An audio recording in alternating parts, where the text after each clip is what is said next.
Boys and girls, how are you today? I'm fine. Thank you, ma'am. And how about you? I'm very well, thank you. Okay, before we start our lesson today, let's begin by praying together. Let's pray. Finish.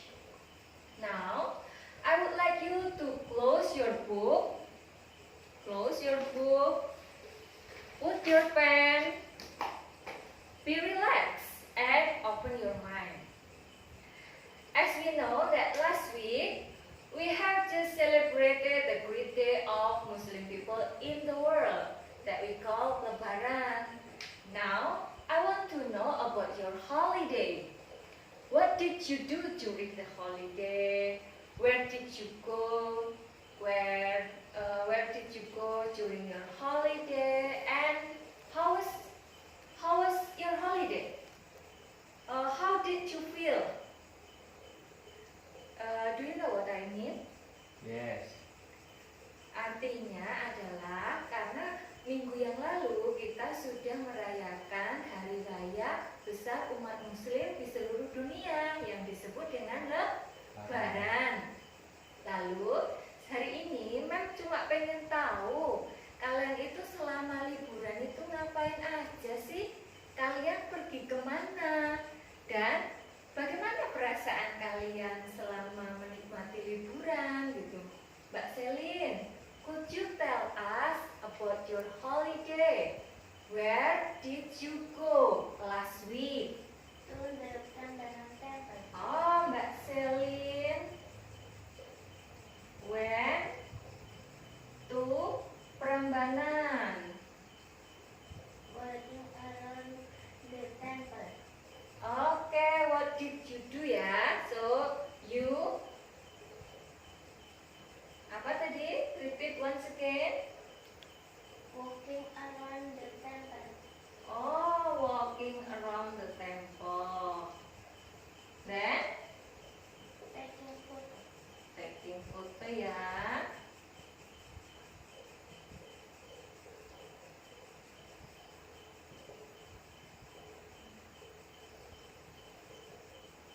Mas Dias, could you tell me where did you go last holiday or last week? To the beach. To the beach, Mas Dias. Mas Dias went to the beach.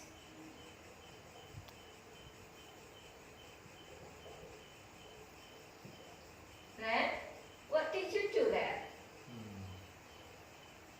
Bermain sepak bola. Oke, bermain sepak bola. Bermain itu bahasa Inggrisnya adalah Play. play.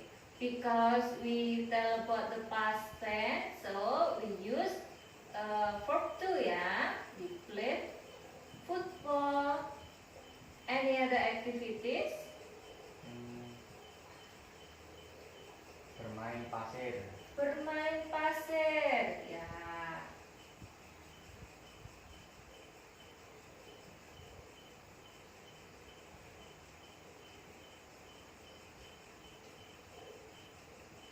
Oh, bukan bermain pasir. Kayak kalau bermain pasir, kamu membangun sebuah apa? Misalnya dalam bermain pasir itu Mas Dias bikin apa? Istana. Membuat istana. Istana itu bahasa Inggrisnya apa sih? Istana itu apa? Castle. Castle, a castle, a castle. From pasir itu apa bahasa Inggrisnya? Sand. Okay, remember that. So, these are some activities that you did last holiday or during the holiday. So, this one is Celine's experience, right? Celine's experience. Jadi ini merupakan pengalaman Mbak Selin.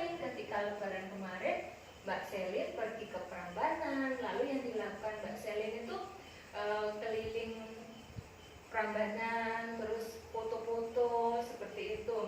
Nah, yang berikutnya adalah Mas Dias told about his experience, ya, dari pengalaman Mas Dias ketika dia mengunjungi pantai, gitu ya. So why did I ask you these activities? And before we begin the lesson of the day, so how was your holiday?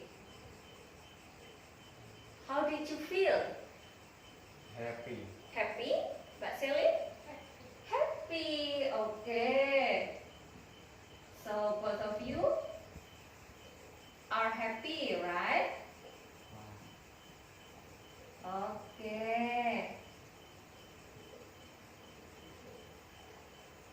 Then today we will learn about recount text.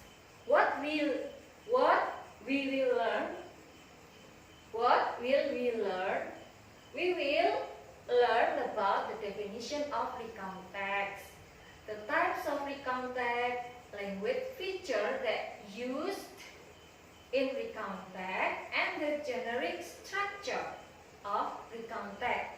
Jadi recount text itu apa sih gitu ya? Hari ini kita akan belajar tentang recount text. Recount text itu apa? Yang pertama merupakan definisinya. Tolong Mbak Selin. Jadi next, definisi dari recount text adalah sebuah teks yang menceritakan atau menceritakan kembali sebuah pengalaman atau kejadian-kejadian di masa yang lampau. Seperti yang Mbak Selin ceritakan ketika lebaran kemarin, berarti kan sudah berlalu. Nah, itu pengalaman yang bisa diceritakan kembali. Terus Mas Dias menceritakan waktu lebaran kemarin atau minggu yang lalu Mas Dias pergi ke pantai. Nah, itu juga termasuk salah satu bentuk dari pengalaman yang bisa diceritakan melalui sebuah teks yang disebut recount text. Oke, next. Yang berikutnya adalah apa sih fungsinya? The social function of recount text adalah untuk menceritakan a sequence of events. Jadi menceritakan sebuah urutan kejadian kepada pembaca. Urutan kejadian itu apa? Jadi what did you do? Apa saja yang kalian lakukan selama kalian pergi ke Prambanan atau pergi ke pantai. Yang berikutnya adalah to inform or to entertain the readers about someone's experiences in the past. Jadi fungsi yang lain adalah untuk menginformasikan atau menghibur para pembaca tentang pengalaman seseorang. Nah, pengalaman seseorang itu bisa pengalaman yang baik atau good experience or maybe bad experience. Oke, next. For example, nah itu tadi contoh-contohnya adalah pengalaman ketika Mbak Selin pergi ke Prambanan, Mas Dias pergi ke pantai, atau mungkin kalian pernah mengadakan suatu camping bersama teman-teman sekelas, atau kalian join the competition and you won, itu bisa diceritakan. Jadi apakah kalian pernah mengikuti sebuah kompetisi dan kalian menang? Nah, seperti itu adalah hal-hal yang bisa diceritakan dan ditulis kembali dalam bentuk teks yang disebut recount text. Oke, next.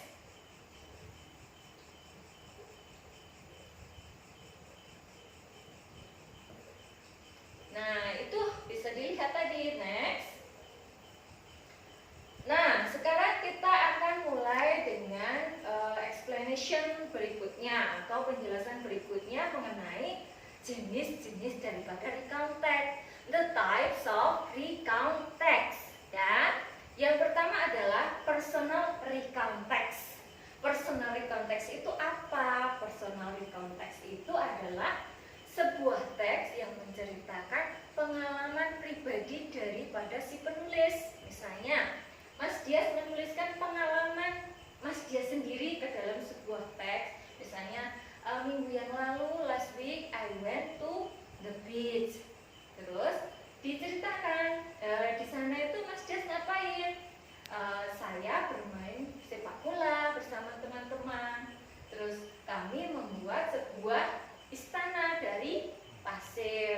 Lalu bagaimana perasaan Mas Dias? Mas Dias merasa senang. Nah, itu yang disebut personal recount text yang menceritakan pengalaman pribadi daripada si penulis. Yang berikutnya adalah factual recount. Factual recount itu merupakan sebuah teks yang menceritakan tentang fakta yang terjadi.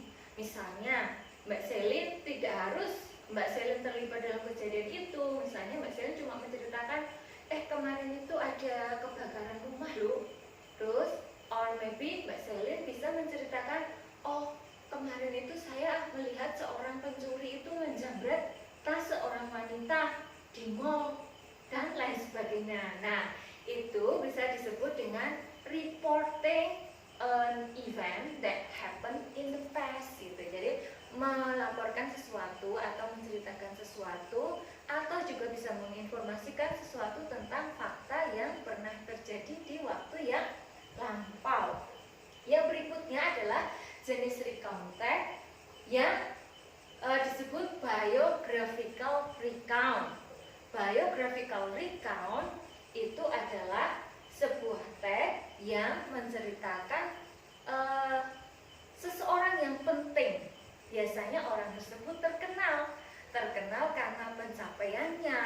Terus di situ juga diceritakan bagaimana dia berjuang dan mencapai banyak prestasi. Seperti contohnya kayak B.J. Habibie, terus Albert Einstein, or maybe you can tell about international artists, ya, like the most popular artist recently, ya, seperti misalnya BTS, Agnes Monica, Brad Pitt, and many others, gitu ya. Nah, itu yang diceritakan orang-orang itu. Mereka itu pernah mencapai apa aja, terus mereka itu sampai terkenal segitu. Nah, itu menceritakan tentang biografi atau biographical recount. Nah, yang berikutnya adalah imaginative recount. Jadi kadang-kadang seseorang itu menuliskan sebuah cerita fiktif ya, yang terjadi di waktu yang lampau. Misalnya sebuah pengalaman ketika dia terjebak di hutan, atau pengalaman dia ketika dia menjadi seorang putri. Nah, itu kan imajinatif. Jadi cerita fiksi yang direkayasa dan menjadi sebuah cerita. Namanya imaginative recount. Oke, the next. Nah, itu bisa dilihat contoh dari factual recount, kayak ada kejadian kebakaran, terus kecelakaan, atau murdering, atau itu pencurian. Next. Nah, itu biographical recount tentang B.J. Habibie tadi, Albert Einstein, dan an international artist. Oke, next. Nah, itu contoh dari imaginative recount. Contohnya seperti itu, kayak fairy tale. Ya, oke, the next one. Nah, sekarang apa sih ciri-ciri kebahasaannya atau language features in recount text? Nah, di dalam sebuah text recount atau recount text, we are using simple past tense. Do you know simple past tense? Simple past tense is a form of sentence that use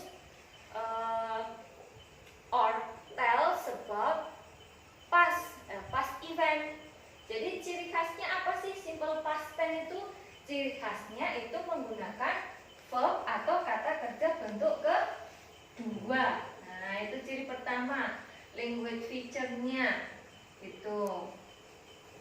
Terus yang berikutnya adalah using temporal conjunction or time connectors, menggunakan konjungsi atau kata hubung waktu. Seperti misalnya pada saat Mas Dias pergi ke pantai nih, pertama-tama yang dilakukan apa? Nah, pertama-tama itu ceritakan bisa menggunakan time connectors like seperti first,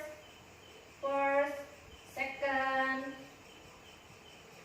then, nah gitu ya. Jadi diceritakan pertama kali kali saya ke sana. Itu saya sampai ke sana membeli tiket dulu.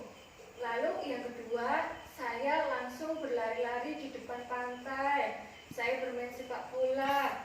Dan kemudian kami membuat istana pasir. Nah, itu ada first, second, and then itu yang disebut dengan time connector atau kata hubung waktu. Nah, biasanya juga dalam recount text atau penggunaan simple past tense kita bisa lebih mudah untuk mengingatnya, yaitu dengan cara seperti ini, adverb of time-nya. Adverb of time-nya yang biasa dipakai dalam simple past tense atau penggunaan bahasa dalam simple past tense di dalam recount text itu bisa kita lihat biasanya menggunakan adverb ini. Kalian bisa hafal ya nanti. Kalian bisa tulis juga sebagai pengingat. Nah, ini ada adverb of time yang disingkat dengan alay. Nah, alay itu apa aja? Alay itu a. A itu untuk ago. Apa? Ago. La-nya untuk last. La-nya untuk apa? Last. And Y untuk yesterday. Y-nya untuk Yesterday. Oke, misalnya gini. Two days ago, I went to Prambanan Temple. Berarti 2 hari yang lalu. Ago ini artinya adalah yang lalu. Sama seperti last. Misalnya last Sunday artinya minggu lalu, gitu ya. Hanya penempatannya ini di belakang, ini di depan. Jadi last diikuti hari. Kalau ago dia di belakang. 2 days ago, 2 weeks ago, a year ago, seperti itu. Sedangkan kalau yesterday itu artinya adalah kemarin. Oke, excellent. Nah, itu adalah bentuk adverb of time yang biasa dipakai dalam simple past tense atau di dalam recount text ya. Oke, next. Nah, yang terakhir adalah the generic structure of recount text. Generic structure itu apa? Generic structure itu merupakan struktur atau isi dari recount text. Isi sebuah recount text biasanya terdiri or consists of 3 parts. Nah, ada terdiri dari 3 parts. 3 part itu 3 bagian. 3 bagian itu apa saja? Yang pertama adalah orientation. Apa? Orientation itu adalah orientasi. Orientasi itu menceritakan tentang apa? Jadi orientasi dalam recount text itu menceritakan dan menjawab pertanyaan who, where, and when. Who itu apa? Who itu menanyakan siapa yang berada di dalam cerita atau siapa yang melakukan kegiatan, gitu ya. Misalnya, lalu where itu apa? Menanyakan tempat. Jadi tempat kejadian itu di mana? Kalau di sini tempat kejadiannya di mana, Mbak Selin? Prambanan. Nah, itu orientasinya nanti. Terus yang terakhir adalah when. When untuk menanyakan kapan atau waktu. Oke, very good. Nah, ini orientasinya berisi tentang ini. Yang kedua adalah events. Apa? Events adalah urutan atau a sequence of events. Jadi urut-urutan kejadian. Jadi ketika Mbak Selin pergi ke Prambanan, ketika sampai di sana, Mbak Selin ngapain? Oh, saya membeli tiket, Mer. Lalu saya berjalan-jalan berkeliling candi. Kemudian kami foto-foto. Lalu sebelum pulang kami makan dulu. Nah, itu adalah kejadian-kejadian or events that happen sesuai dengan urutannya. Nah, itu yang disebut dengan events. Terus yang terakhir adalah reorientation. Apa? Reorientation. Reorientation itu bisa dipakai, ini optional ya, bisa dipakai atau enggak. Tetapi biasanya ketika kita sudah menceritakan kita melakukan apa, kejadiannya bagaimana, terus di sini reorientation itu menjawab how did you feel, bagaimana perasaan orang tersebut atau perasaan kamu setelah melakukan kegiatan baru saja atau kegiatan tadi atau kemarin gitu. Kalian setelah pulang dari Prambanan itu rasanya gimana? Capek gitu ya. Capek itu bahasa Inggrisnya apa? Tired. Ya. Kalian capek tetapi juga senang. Senang itu bahasa Inggrisnya Happy. happy. Oke. Good. Nah, seperti itu. Oke, Mbak Selin, next. Nah, ini saya kasih contoh dalam slide. Kita bisa baca ya di sini ya. Oke, mari let me show you. This is an example of recount text. Jadi ini adalah salah satu contoh bentuk recount text. Nih, kita ambil judulnya adalah A Trip to Borobudur. Oke, I will read the text, then I will explain which part is orientation and which part are events and which part is reorientation, ya. Jadi bagian dari paragraf ini atau teks ini manakah yang termasuk dalam orientasi, events, dan reorientation, gitu ya. Yang pertama, mari saya bacakan dulu. Let's read ya. Oke. Last year, Anita's class had a trip to Borobudur Temple. Jadi tahun lalu, last year ya, jadi last diikuti tahun. Artinya tahun lalu kelas Anita mengadakan sebuah perjalanan ke Borobudur. There were 30 students and 3 teachers all together. There were artinya ada 30 siswa dan 3 guru bersama-sama. They went there by bus. Mereka pergi ke sana dengan bis, ya, by bus, dengan bis. Nah, itu yang disebut orientation. Di situ sudah terjawab who, siapa yang terlibat dalam trip ke Borobudur itu. Ada?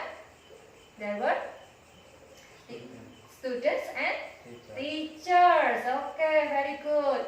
Then when, kapan itu terjadi? Last year. Okay, excellent. Then where? Where did the trip took place?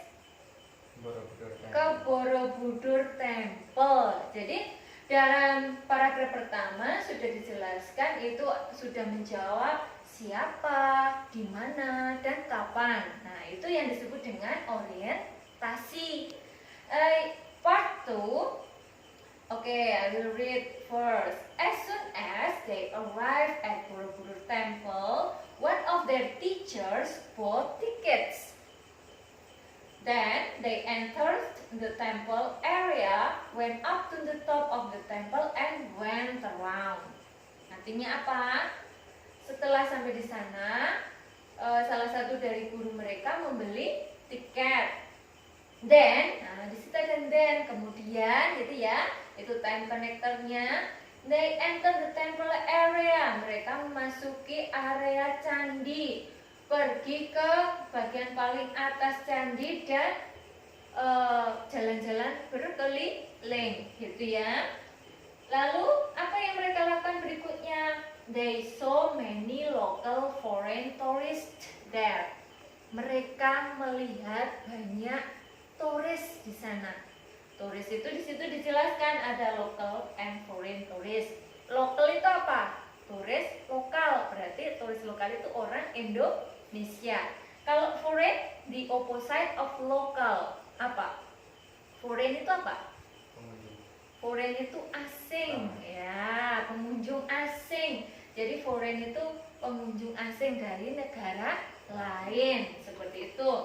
Anita and her friends had a chance to speak up with the foreign tourists. Ya, Anita dan teman-temannya mempunyai kesempatan untuk berbicara langsung kepada turis asing. Nah, lalu gimana?